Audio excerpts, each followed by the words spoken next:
difference for you, like as a player, is it the threes, like the threes you're getting, the threes you're taking, going in? No, it's just confidence. Like I said, I haven't really, whenever some of the best basketball players in the world tell you to shoot the ball, that just gives you so much more confidence. And I was mad at myself the other day against the Celtics, where I should have shot the open three, and I drove and got a charge. So, I knew tonight, I wasn't thinking about anything else other than knocking down the corner three. And tonight, I hit three of them, all great passes, and you don't make those shots unless everybody makes great passes. So, it's just a credit to all the guys that are in this locker room.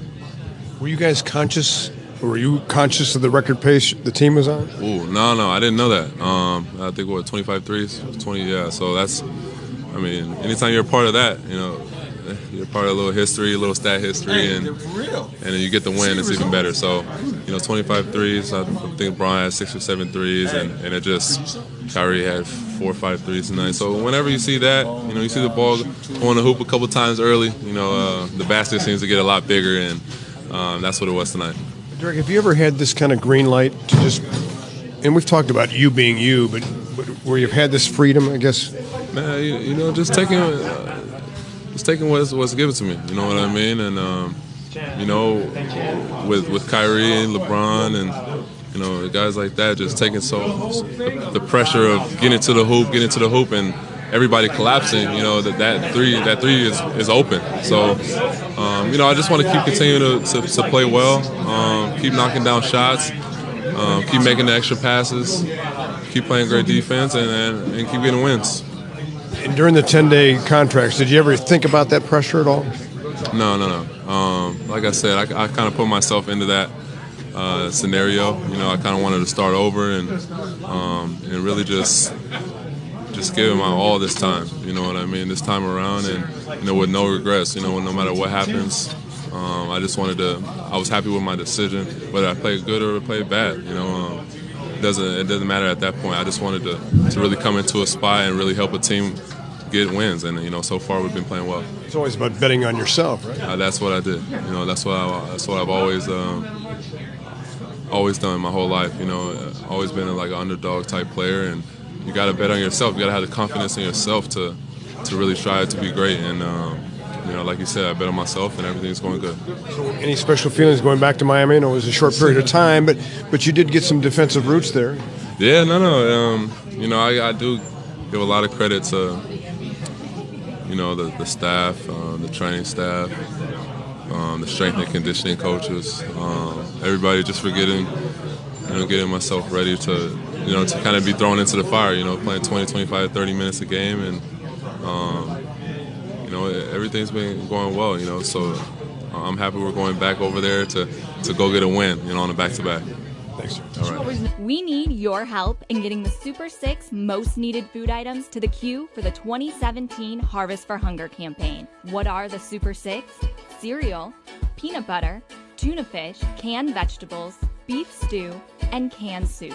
Your donation makes a difference in the lives of the hungry in our community. Bring canned foods and non-perishable items to Cavs games on Tuesday, March 14th and Thursday, March 16th. To learn more, visit cavs.com/harvestforhunger.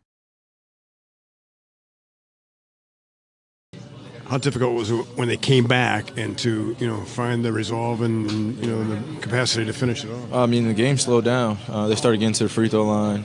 Tim Hardaway Jr. did an unbelievable job of staying in attack mode, and then other guys started filling in. Millsap started getting to the line.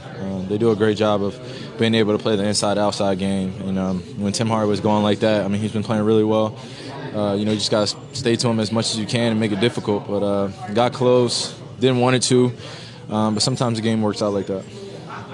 I'm sure it's an oddity, but it is kind of ironic that 25 threes again against Atlanta like you did in the playoffs. Any rhyme or reason to it? They gotta make adjustments to who we have on our team, and T. Lue does a great job of putting guys out there, especially when Atlanta started to make adjustments, or any team for that matter.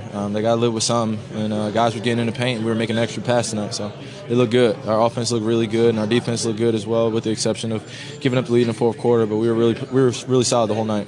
How much fun is it when the ball, like the 8-pass possession, when the ball is just moving? Pass possession. Was it 10? Yeah, I lost count. See? Yeah, I saw it on SportsCenter, man. I liked it already on Instagram. It was unbelievable. We had a few possessions like that. Some of them, most of them successful. Other ones, they were still good shots. But when everybody's in a rhythm like that, everybody touches the ball, and we're playing with a great pace. We're a tough team to beat. Is there anything about Atlanta's pick and roll coverage, maybe the reason why you guys do so well against them? I know they show pretty hard. We kind of just adjust to what they got going.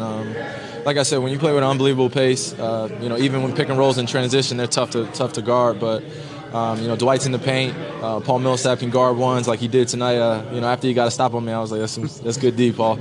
That's good D. Because ISO situations like that going in the fourth quarter, you want to be against good defenders, and his switch off was great.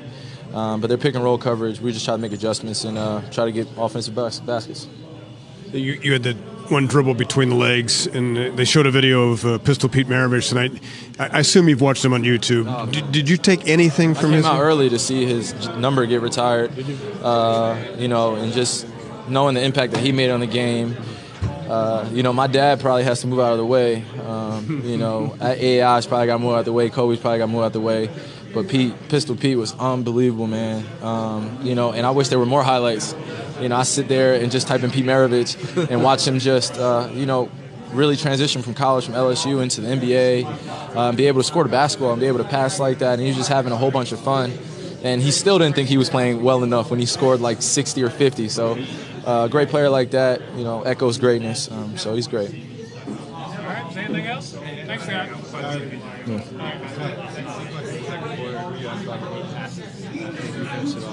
Yeah. When the ball gets moving like that, do you feel like everybody's can feel one another? Is there a combined energy that you guys feed off of? Yeah, man. When guys are getting to their spots, we come in transition. Bron's attacking, other guys making extra passes. Beautiful basketball. It's great to be a part of. Whether you're getting a shot or not, it's just that extra pass. It breeds that great energy that you need out there. You get a good stop, you get a rebound, and then you push out in transition, and we get a great basket like that, which feels good. So. We need your help in getting the Super 6 most needed food items to the queue for the 2017 Harvest for Hunger campaign. What are the Super 6? Cereal, peanut butter, tuna fish, canned vegetables, beef stew, and canned soup. Your donation makes a difference in the lives of the hungry in our community. Bring canned foods and non-perishable items to Cavs games on Tuesday, March 14th and Thursday, March 16th. To learn more, visit cavs.com/harvestforhunger. NBA record 25 threes. How infectious were those tonight as a group and the ball hopping? We had 31 assists. And when the ball was moving like that and, the ball has energy behind it, it was perfect, and, it's great to be a part of, a record-setting night. And it's even better that Kyle was the one to hit the record, back in the building that he played so many seasons in. So, special night. The NBA is going, the way teams are playing with possessions and pace, do you think that record might not stand very long? Oh, records are always meant to be broken. So, when you have so many great shooting teams in the league, you just, you don't even hold your breath. You feel like at any given night it can happen. So, we're just happy to be part of the history books as it stands today. Would you have ever thought, though, you would have done this without JR and Kevin? Well, we got a lot of great shooters, and it's definitely something that's a part of our team, part of our DNA. When you have Swish, when you have Kev, it even makes us even more dynamic. But you don't even talk about it. We don't talk about it. It's like I said, that 3-point record. It just happens in the flow, and it happened tonight. What did they do to get back in the game? They started shooting threes too and started making them. Tim Hardaway Jr. came in, and he was pretty sharp all night. Millsap got going in the fourth, so they made some tough shots. We fouled them, put them in the penalty early, so they got to the free throw line, and we just had to keep our composure as a championship team does, and make a timely stop and make our free throws. You talked about this morning, and Derrick did too, about stepping up and taking that open three like he passed up in Boston. Had to make you feel good. Oh, absolutely. We ran one of the same sets that we ran in Boston, and I just found him, and he just stepped up and knocked it down. So that's just it's all about growth mindset. What does it say about a guy who last year couldn't really find the NBA roster, went down to the D League, but comes out this year, gets better, and then scores 28, talking about Hardaway Jr., as far as just like growth and development? Timmy Jr. been in the league for a while, man. I mean, last year kind of had the struggles, you know. Well, I mean, listen, he has his opportunity, you know, and he's just making the most of it. So he's always had an NBA game. Even when he came out of Michigan, he was picked for a reason, and you know, he's just playing some good ball right now.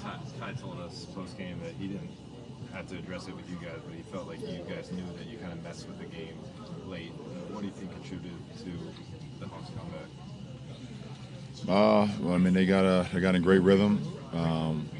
We missed a couple good looks, but we turned the ball over a few times in the third quarter and allowed them to get back in. You know, and we can't do that. I know I had two of them in transition where I was trying to find guys. You know, Kai stepped on the sideline one. You know, Shump had one. So, you know, we had a bad possession. You know, Double T had an opportunity, you know, to swing to a guy, you know, and took an off-balance shot. So that all contributed to it. So we'll clean that up. We got to be better with that. I hear you. Okay, hey, you know, in the second quarter you had that possession with like 8 passes, and I mean, fantastic, right? But can you get into a spot where you're moving the ball too much because, you know, you have success with that one possession? Well, I mean, you got to take the shot, but at the end of the day, you want to get a great shot. We have really, really good players, and a good shot is not good enough for our team. You know, we should always seek out the great shot, and if it takes 8 passes like that possession, if it takes 2 passes or if it takes 1 pass, if you have a great look, then take it. So, you know, we had possessions where we had 1-pass shots that was great looks. We had a possession, like you said, in the second quarter where it was 8 passes. So, you know, it's all predicated on the flow of the game. We need your help in getting the Super 6 most needed food items to the queue for the 2017 Harvest for Hunger campaign. What are the Super 6? Cereal, peanut butter, tuna fish, canned vegetables, beef stew, and canned soup. Your donation makes a difference in the lives of the hungry in our community. Bring canned foods and non-perishable items to Cavs games on Tuesday, March 14th and Thursday, March 16th. To learn more, visit Cavs.com/harvestforhunger.